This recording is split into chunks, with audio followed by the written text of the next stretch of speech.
Okay my dear students, ಇವತ್ತು ನಿಮಗೆ tenses ಮಾಡ್ತಾ ಇದ್ದೀನಿ. Okay, tenses because it is A foundation.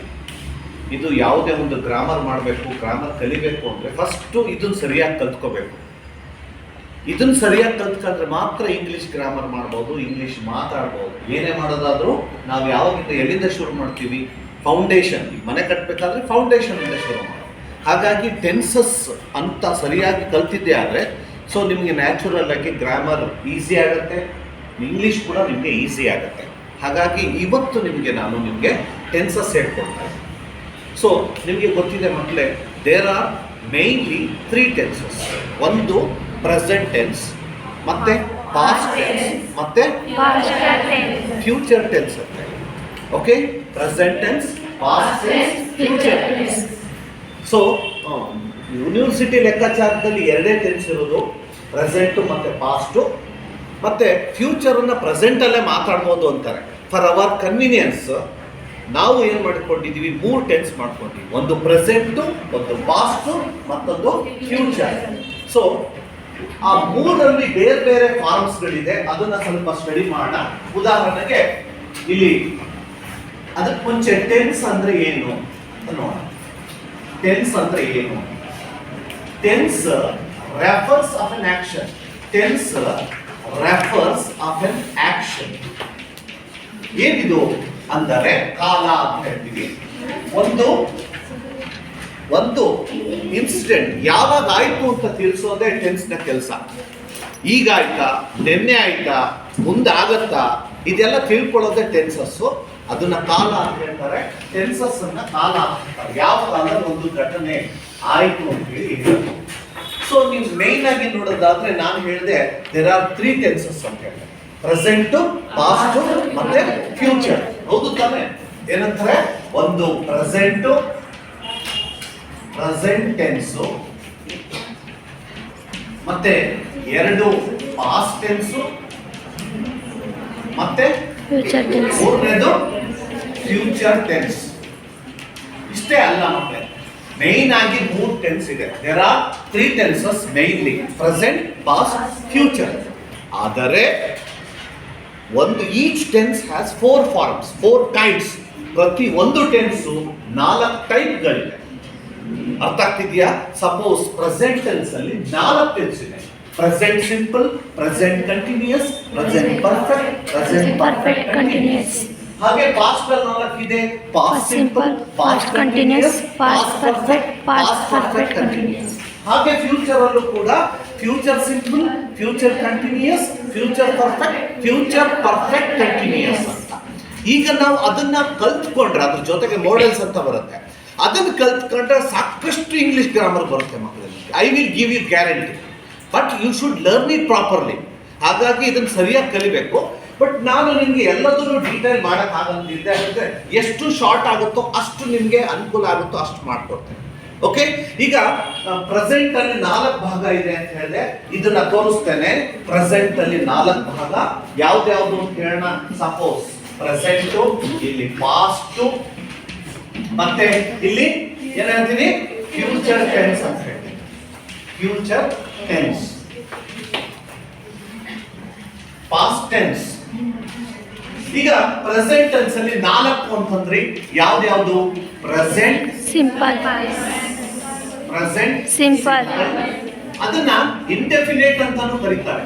Present indefinite ಅಂತಾನೂ ಕರೀತಾರೆ. ಮತ್ತೆ present continuous, present continuous tense. ಹಾಗೆ ಪ್ರೆಸೆಂಟ್ ಪರ್ಫೆಕ್ಟ್, ಮತ್ತೆ present perfect continuous, present perfect continuous tense, continuous tense. ಹಾಗೆ ಪಾಸ್ಟ್ ಅಲ್ಲೂ ಕೂಡ past simple, past continuous, past perfect, past perfect continuous. ಹಾಗೆ future ಅಲ್ಲೂ future simple, future simple, future continuous, future perfect, future continuous tense ಅಂತ. ನಾನು detail ಆಗಿ ಇದನ್ನು ಹೇಳ್ತೀನಿ. ಓಕೆ, ಈಗ present simple, present continuous, present perfect, present perfect continuous. ಅದೇ past word ಇಸ್ಕೊಂಡು past simple, past continuous, past perfect, past perfect continuous, future simple, future continuous, future perfect, future perfect continuous. ನಾನು ಅದನ್ನ ಬಿಡಿಸಿ ಹೇಳ್ತಾರೆ. ಬಟ್ ನಿಮ್ಮ ಅನುಕೂಲಕ್ಕೆ ನಾನು ಏನ್ ಮಾಡ್ತಿದ್ದೀನಿ ಅಂದ್ರೆ, ಪ್ರೆಸೆಂಟ್ ಅಂದ್ರೆ ಈಗ ವರ್ಕ್ ನಡೀತಾ ಇದೆ. ಇದ್ರಲ್ಲಿ 4 ತರ ಬರ್ತವೆ. ಸಪೋಸ್ ನಾನು ನಿಮ್ಗೆ ಗ್ರಾಮರ್ ಮಾಡ್ತೀನಿ ಅಂತ, ಅದಿನ್ನು ಸ್ಟಾರ್ಟ್ ಆಗಿಲ್ಲ. ಐ ಟೀಚ್ ಗ್ರಾಮರ್, ನಾನು ಗ್ರಾಮರ್ ಕಲಿಸ್ತೀನಿ. I am teaching you grammar, ನಾನು ಗ್ರಾಮರ್ ಕಲಿಸ್ತಾ ಇದ್ದೀನಿ. I have taught you grammar, ನಾನು ಗ್ರಾಮರ್ ಕಲಿಸಿದೆನು. I have been teaching grammar, ನಾನು ಗ್ರಾಮರ್ ಕಲಿಸುತ್ತಲೇ ಇದ್ದೀನಿ. ಎಲ್ಲದೂ ಪ್ರೆಸೆಂಟ್ಗೆ ಸಂಬಂಧಪಟ್ಟಿದ್ದು. ಪ್ರೆಸೆಂಟ್ ಅಂದ್ರೆ ಈಗಲೂ 4 ಥರದಲ್ಲಿ ಮಾತಾಡ್ಬೋದು. ಹಾಗೆ ಪಾಸ್ಟಲ್ಲೂ 4 ಥರ ಮಾತಾಡ್ಬೋದು, ಫ್ಯೂಚರಲ್ಲೂ 4 ಥರ ಮಾತಾಡ್ಬೋದು. ಹಾಗಾಗಿ ಎಷ್ಟು ಟೆನ್ಸ್ ಇದಾವೆ? 12 ಟೆನ್ಸಸ್ ಇದೆ. ಈ ಪ್ರೆಸೆಂಟ್ ಅಲ್ಲಿ 4, ಪಾಸ್ಟ್ ಅಲ್ಲಿ 4, ಫ್ಯೂಚರ್ 4. ಇದನ್ನ ನೀವು ಸ್ಟಡಿ ಮಾಡಿದ್ರೆ ನಾನು ಗ್ಯಾರಂಟಿ ಕೊಡ್ತೀನಿ ನಿಮಗೆ ಗ್ರಾಮರ್ ಬರುತ್ತೆ ಅಂತ. ಓಕೆ, ಹಾಗೆ ಈಗ ಇನ್ ಡೀಟೇಲ್ ಹೋಗೋಣ. ಪ್ರೆಸೆಂಟ್ ಟೆನ್ಸ್ಗೆ ಹೋಗೋಣ. ಈ ಪ್ರೆಸೆಂಟ್ ಟೆನ್ಸ್ಗೆ ಹೋಗಕ್ ಮುಂಚೆ ಅಥವಾ ಪ್ರೆಸೆಂಟ್ ಸಿಂಪಲ್ ಹೋಗಕ್ ಮುಂಚೆ ಏನೇನು ಗೊತ್ತಿರಬೇಕು ಅನ್ನೋದನ್ನ ತಿಳ್ಕೋಣ. ಇವತ್ತು ನಾವು ನಿಮ್ಗೆ ಏನ್ ಹೇಳೋಣ? ಪ್ರೆಸೆಂಟ್ ಸಿಂಪಲ್ ಬಗ್ಗೆ ತಿಳ್ಕೋಣ. ಪ್ರೆಸೆಂಟ್ ಅಲ್ಲಿ ಏನ್ ಹೇಳಿ? ಪ್ರೆಸೆಂಟ್ ಸಿಂಪಲ್ ಬಗ್ಗೆ ತಿಳ್ಕೋಣ.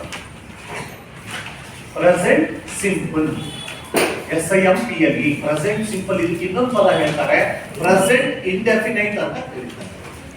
ಇಂಡೆಫಿನೈಟ್, NITE.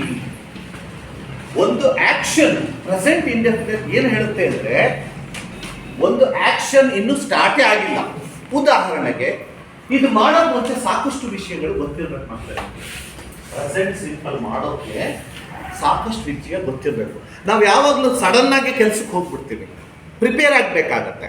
ಹಾಗಾಗಿ ನಾನು ನಿಮ್ಗೆ ಆಲ್ರೆಡಿ ಹಿಂದಿನ ಕ್ಲಾಸಲ್ಲಿ ನಿಮಗೆ ಪರ್ಸನ್ಸ್ ಬಗ್ಗೆ ಪರಿಚಯ ಮಾಡ್ಕೊಟ್ಟಿದ್ದೆ, ಹೌದಾ ಇಲ್ಲ? There are 3 persons in English. ಹಿಂದಿನ ಇದರಲ್ಲಿ ಮಾಡಿದ್ದೀನಿ ನಾನು, ನೋಡ್ಕೊಳ್ಳಿ. ಹಿಂದಿನ ಮಾಡಿದ್ರಲ್ಲಿ ವಿಡಿಯೋದಲ್ಲಿ ಇದೆ. ಪ್ರೆಸೆಂಟ್ ಅಂದ್ರೆ ಪರ್ಸನ್ಸ್ ಬಗ್ಗೆ, personal pronoun. First person I, we, second person you, third person he, she, it, they. ಅದು ಮಾಡಿದ್ದೀನಿ. ಸಿಂಗ್ಯುಲರ್ ಹೇಳಿದ್ದೀನಿ, ಪ್ಲೂರಲ್ ಹೇಳಿದ್ದೀನಿ. ಅದ್ರ ಜೊತೆಲಿ ಇದರ ನಾಲೆಡ್ಜ್ ಇರಬೇಕು. ಇದರ ಒಂದು ಲಿಸ್ಟ್ ಕೊಟ್ಟಿದ್ದೀನಿ ನಾನು. ಏನಿದು? ರೈಟ್ ಅನ್ನೋದು ಪ್ರೆಸೆಂಟ್, ರೋಟ್ ಅನ್ನೋದು ಪಾಸ್ಟ್. ಬಹಳ ಜನ ಇದನ್ನು ತಪ್ಪು ತಿಳ್ಕೊಂಡಿರ್ತಾರೆ, ಇದು ಫ್ಯೂಚರ್ ಅಂತ. ನಾನು ಬಹಳ ಜನ ಕೇಳಿದ್ದೀನಿ, ಈವನ್ ಡಿಗ್ರಿ ಹುಡುಗರು ಕೂಡ ಕೆಲವು ಟೈಮ್ ತಪ್ಪು ಹೇಳ್ತಾರೆ. ಸರ್, ಇದು ರೈಟ್ ಅನ್ನೋದು ಪ್ರೆಸೆಂಟ್, ರೋಟ್ ಅನ್ನೋದು ಪಾಸ್ಟ್, ರಿಟರ್ನ್ ಅನ್ನೋದು ಫ್ಯೂಚರ್. ಅಲ್ಲ, ದಿಸ್ ಈಸ್ ರೈಟ್ ಅನ್ನೋದು ಪ್ರೆಸೆಂಟ್, ರೋಟ್ ಅನ್ನೋದು ಪಾಸ್ಟ್ ಟೆನ್ಸ್. ಇದು ಪಾಸ್ಟ್ ಪಾರ್ಟಿಸಿಪಲ್. ಅಥವಾ ಇದನ್ನ V1, V2, V3 ಅಂತಾನು ಕೆಲವು ಸ್ಕೂಲ್ಗಳಲ್ಲಿ, ಕಾಲೇಜ್ಗಳಲ್ಲಿ ಕರೀತಾರೆ, V3 ಅಂತ. ಹಾಗಾದ್ರೆ ಸರ್, ಇದು ಯಾವ್ದಕ್ಕೆ ಬರುತ್ತೆ ಅಂತ ಒಂದು ಪ್ರಶ್ನೆ. ಇದು ಪ್ಯಾಸಿವ್ ಮಾಡಕ್ ಬರುತ್ತೆ, ಆಕ್ಟಿವ್ ಪ್ಯಾಸಿವ್ ಅಂತ ಬರುತ್ತೆ. ಅದರಲ್ಲಿ ಕೂಡ ಇಲ್ಲಿ ನಾವು ಬಳಸ್ತೀವಿ ಪ್ಯಾಸಿವ್ ಅಂತ. ಓಕೆ, ಮತ್ತೆ present perfect, past perfect, future perfect ಅಂತ ಟೆನ್ಸ್ ಇದೆ, ಅದಕ್ಕೂ ಕೂಡ ನಾವು ಇದನ್ನ ಬಳಸ್ತೀವಿ. ಹಾಗಾಗಿ ಇದು ಸದ್ಯಕ್ಕೆ ನಮಗೆ ಬೇಡ. ನಾವೀಗ ಹೋಗ್ತಾ ಇರೋದು ಪ್ರೆಸೆಂಟ್ಗೆ. ಪ್ರೆಸೆಂಟ್ ಅಂದ್ರೆ ಈಗ, V1 ಅಂತ ಕರೀತಾರೆ. ಅರ್ಥ ಆಗ್ತಿದ್ಯಾ? ಇದು ರೈಟ್ ಅನ್ನೋದು ಪ್ರೆಸೆಂಟ್, ರೋಟ್ ಅನ್ನೋದು ಪಾಸ್ಟ್. ಫ್ಯೂಚರ್ ಅಂದ್ರೆ ಏನ್ ಪದ ಇರಬೇಕು ಗೊತ್ತಾ ಮಕ್ಕಳೇ? ವಿಲ್ ಇರಬೇಕು, ಇಲ್ಲ ಶೆಲ್ ಇರಬೇಕು. ಇದರ ಮುಂಚೆ ವಿಲ್ಲು ಆ ಶೆಲ್ ಹಾಕೋದು ಏನಾಗುತ್ತೆ? ಫ್ಯೂಚರ್ ಆಗುತ್ತೆ. ಅದನ್ನ ನಾನು ಮುಂದಿನ ಕ್ಲಾಸ್ನಲ್ಲಿ ಹೇಳ್ತೀನಿ. ಸದ್ಯಕ್ಕೆ ನಾವೀಗ ಎಲ್ಲಿಗೆ ಹೋಗೋಣ ಅಂದ್ರೆ ಪ್ರೆಸೆಂಟ್ ಸಿಂಪಲ್ಗೆ ಹೋಗೋಣ. ಅರ್ಥ ಆಗ್ತಿದೆಯಾ ನಿಮಗೆ? ಪ್ರೆಸೆಂಟ್ ಸಿಂಪಲ್ ಅಂತ ಮಾಡಬೇಕು ಅಂದ್ರೆ ಒಂದು ಪ್ರೆಸೆಂಟ್ ಸಿಂಪಲ್ ಅಥವಾ ಪ್ರೆಸೆಂಟ್ ಇದೆ, 2 ವಿಷಯಗಳು ಇರಲೇಬೇಕು ಮಕ್ಕಳು. What is? ಒಂದು ಸಬ್ಜೆಕ್ಟ್, ಇನ್ನೊಂದು ಮೇನ್ ವರ್ಬ್. ಮೇನ್ ವರ್ಬ್ ಯಾವ್ದಿರಬೇಕು ಅದನ್ನೇ ನಾನು ಹೇಳಿದ್ದೀನಿ. ಇದನ್ನ ಮೇನ್ ವರ್ಬ್ ಅಂತ ಕರೀತಾರೆ. ಲಿಸ್ಟ್ ಆಫ್ ಮೇನ್ ವರ್ಬ್, ಇದರ ಲಿಸ್ಟ್ ಸಿಗುತ್ತೆ ನಿಮಗೆ. ಮೇನ್ ವರ್ಬ್ಸ್, ಮುಖ್ಯ ಕ್ರಿಯಾಪದಗಳು ಅಂತ ಹೇಳಿ. ಅರ್ಥ ಆಗ್ತಿದ್ಯಾ? ಅಟ್ಲೀಸ್ಟ್ ಪ್ರೆಸೆಂಟ್ ಸಿಂಪಲ್ ಅಂದ್ರೆ ಏನು? What is present simple? At least 2 things should be there. One is subject, another one is main verb. ಅಥವಾ ಇದನ್ನ ಬೇಸ್ ಫಾರ್ಮ್ ಅಂತ ಕರೀತಾರೆ, ಅಥವಾ ಇದನ್ನ V1 ಅಂತ ಕರೀತಾರೆ. ಇದು ಇದೇ ಕಣ್ರಿ ಪ್ರೆಸೆಂಟ್ ಸಿಂಪಲ್ ಅಂದ್ರೆ ಇದೆ, ಇನ್ನೇನಿಲ್ಲ ಅದರ ಮೂಲ ಪದ. ಹಾಗಾದ್ರೆ ಈಗ ಮಾಡೋಣ. ಪರ್ಸನ್ಸ್ ಪರಿಚಯ ಇದೆ ನಿಮ್ಗೆ, ಪರಿಚಯ ಇದೆ ಅಲ್ವಾ? ಫಸ್ಟ್ ಪರ್ಸನ್ ಇದೆ, I ಸಬ್ಜೆಕ್ಟ್ ಅಂತ ತಗೋಣ. I ಏನು? I ಲರ್ನ್ ಅಂತ ಒಂದಿದೆ, ಸಾಕು. ಇದು ಒಂದು ಸೆಂಟೆನ್ಸ್. I learn. ಸಾಮಾನ್ಯವಾಗಿ ಸೆಂಟೆನ್ಸ್ ಅಂದ್ರೆ 3 ವಿಷಯಗಳು ಇರಬೇಕು: ಸಬ್ಜೆಕ್ಟು, ಮೈನ್ ವರ್ಬು, ಆಬ್ಜೆಕ್ಟ್. ಸರಿ ತಾನೆ? ಸೊ ಇಲ್ಲಿ ಸಬ್ಜೆಕ್ಟ್ ಮತ್ತೆ ಏನಿದೆ, ಮೈನ್ ವರ್ಬ್ ಇದೆ. ಏನೇನಿದೆ? ಸಬ್ಜೆಕ್ಟ್ ಮತ್ತೆ main verb. Next I learn, we learn. ಇದು ಒಂದು ಸೆಂಟೆನ್ಸ್. ಐ ಲರ್ನ್, ನಾವು ಕಲಿತೀವಿ. ಆದ್ರೆ ಪ್ರೆಸೆಂಟ್ ಸಿಂಪಲ್ ಒಂದು ವಿಷಯ ಏನು ಅಂದ್ರೆ ಮಕ್ಕಳೇ, ಆಕ್ಷನ್ ಇನ್ನು ಸ್ಟಾರ್ಟೇ ಆಗಿರಲ್ಲ. ಕಲಿತೀನಿ, ನಾನು ಬರ್ತೀನಿ. Okay, I learn, we learn. ಆಯ್ತು, I learn, we learn. Next you ತಗೋಣ. You learn, they learn. ಓಕೆ, ಒಂದು ಡೌಟ್ ಆಗ್ಲಿಲ್ವಾ ನಿಮ್ಗೆ? ಸರ್ ಎಲ್ಲ ಪರ್ಸನ್ಸ್ ಮಾತಾಡಿದ್ವಿ, ಯಾವ್ದ್ಯಾವ್ದು? ಫಸ್ಟ್ ಪರ್ಸನ್ ಐ ವಿ ಮಾತಾಡಿದೀವಿ, ಸೆಕೆಂಡ್ ಪರ್ಸನ್ ಯು ಮಾತಾಡಿದೀವಿ, ಫಸ್ಟ್ ಪರ್ಸನ್ ಐ ವಿ ಮಾತಾಡಿದೀನಿ, ಸೆಕೆಂಡ್ ಪರ್ಸನ್ ಯು ಲರ್ನ್ ಮಾತಾಡಿದೀನಿ, ಥರ್ಡ್ ಪರ್ಸನ್ ನಾವು. ಇದೆಲ್ಲ ಸರಿ ಗೊತ್ತಿದೆಯಲ್ವಾ ನಿಮ್ಗೆ? ಹೋಗೋಣ. ಸಪೋಸ್